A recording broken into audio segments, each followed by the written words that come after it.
All we would have to do is ask one of the friendly species to help us, and they would certainly do that, because they are deeply concerned about our stewardship of our planet.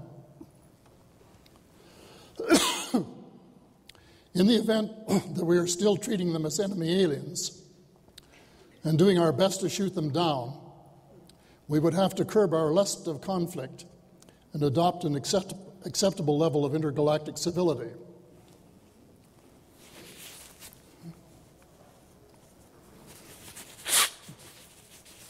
The third essential change is for us as individuals. A just and peaceful world is not possible when it is riddled with graft, fraud, and corruption of all kinds. Greed is king, and mammon rules the world.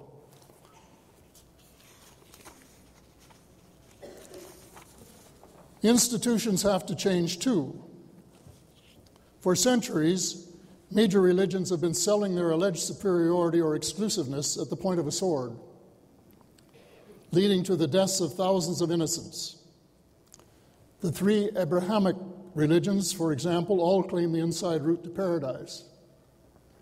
Mathematically, that is impossible. It is far more probable, mathematically, that they are all wrong and that the truth is larger and much more inclusive. Ancient and modern history both suggest that there is no hope of a just and peaceful world unless all religions and those with no religion forget their differences and start working together to build the kingdom of God on earth.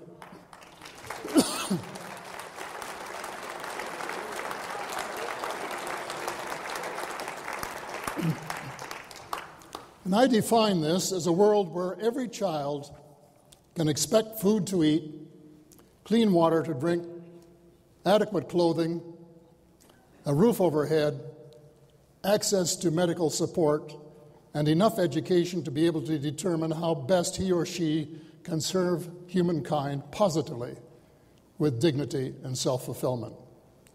What a wonderful world that would be.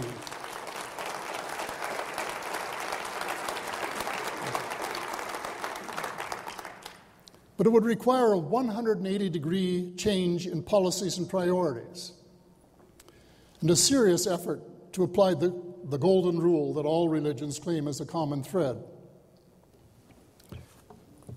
The application of the golden rule would mean an end to empire building and the pursuit of military power and advantage.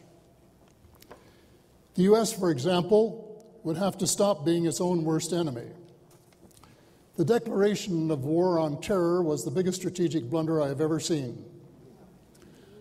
On the 11th day of September 2001, following the attacks on the World Trade Center, the United States enjoyed the sympathy of the world, including Arab states and populations. The threat from al-Qaeda was limited and quite within the potential of police and intelligence operations to cope with. The situation changed dramatically with the launch of a war on Iraq. The goodwill began to evaporate overnight. Soon, instead of a few dozen insurgents, the number of young Muslims willing to die for their cause multiplied to thousands, and a great chasm of hate and mistrust enveloped much of the world. The U.S. has consistently refused to be even-handed in the Israeli-Palestinian dispute, and the Israelis deceive themselves and the world when they claim to be the victims. For a long while, peace has been within their grasp if they could have agreed to a just settlement and establishment of a vibrant Palestinian state. But a handful of fundamentalists have always succeeded in disrupting the peace process because they are not willing to accept the great Rabbi Hillel's admonition, and I quote, "So always treat others the way you would want them to treat you. That is the message of the law and the prophets."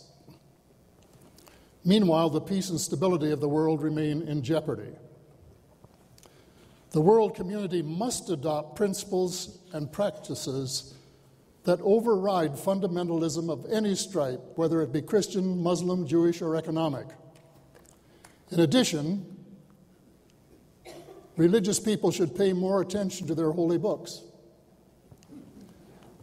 There is nothing in the Bible that would legitimize a preventive war with its carpet bombing, or the launch of a drone or missile intended to kill one person when there is risk that innocent bystanders will also die. Similarly, there is nothing in the Quran that would justify suicide bombing that result in the random death of innocents. Now, if you get the impression that the world is going to hell in a handbasket, you have read me correctly. But, and here's the good news, it doesn't need to be so.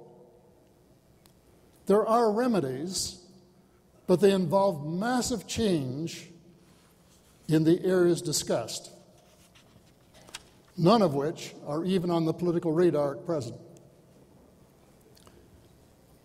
There is light at the end of the tunnel, but, as Sir John Quinton, the former chairman of Barclays Bank, said, bankers sometimes look on politicians as people who, when they see light at the end of the tunnel, order more tunnel.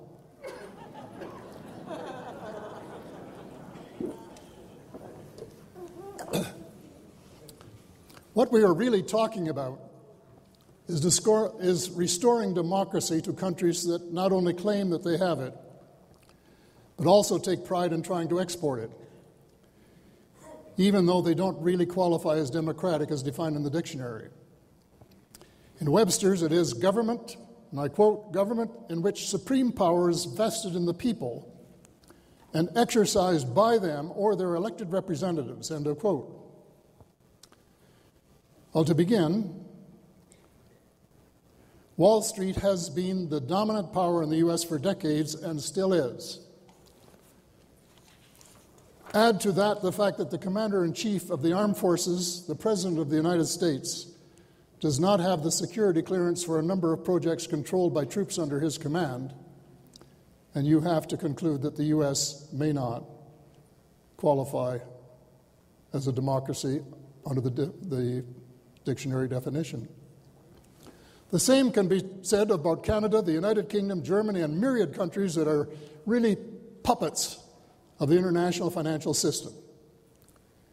In each case, the real interests of citizen voters is subjugated to the demands of international finance.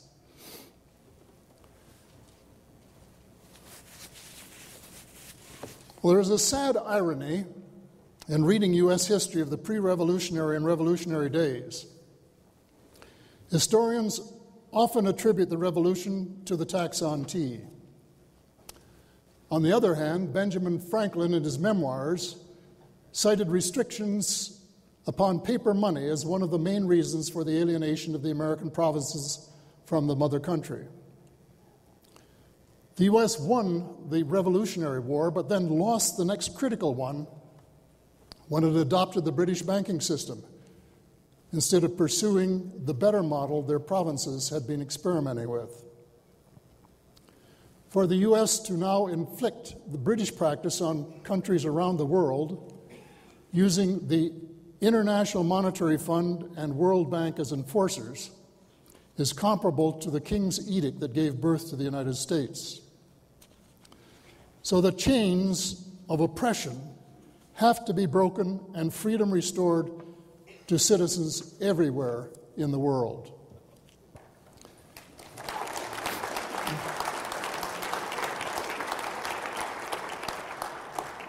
It's time to forget the Tea Party and address the critically important issues facing the U.S. and the world.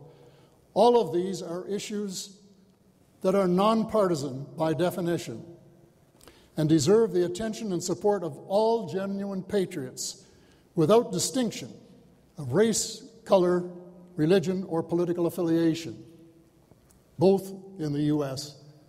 and worldwide. We must unite, as Carol Rosin told us. We must unite to preserve and enhance the beautiful satellite that is our birthright. Well, here is an agenda for action. The first and most urgent project is to clip the wings of the bankers and democratize the money creation function.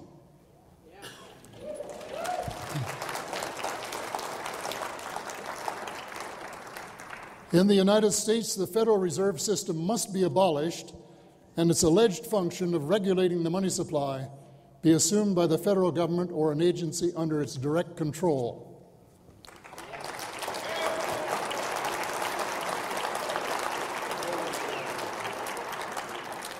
The most powerful and valuable tool in the economic arsenal must be available to the representatives of the people who can be held responsible for their success or failure. Well, some monetary reformers recommend that government create 100% of new money in a debt-free form comparable to greenbacks or something like that. In the interest of a fast and smooth transition, I am suggesting that a ratio of 34% government-created money to 66% bank-created money would work satisfactorily. Banks would be required to maintain 34% cash reserves against their deposits.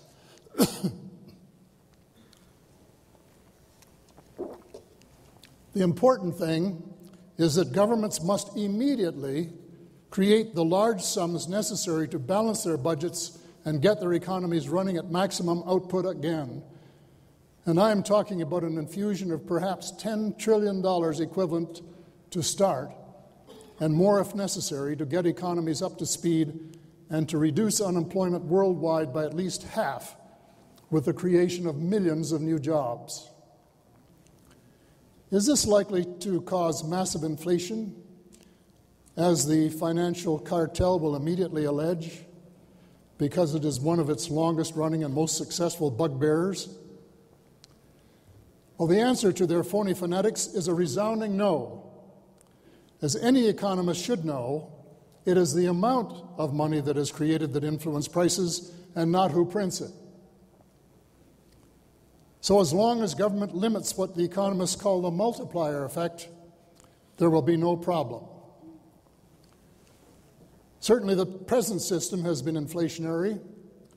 A 1950 US dollar is only worth 7.5 cents today. A common sense monetary policy should produce better results than that. So there is no reason why the banking system should not be fundamentally reformed at once. There are four other actions that I think we, the people of the world, should demand of our politicians. A law must be passed at once to prohibit all politicians, candidates for political office, and political parties from accepting money from any financial institution.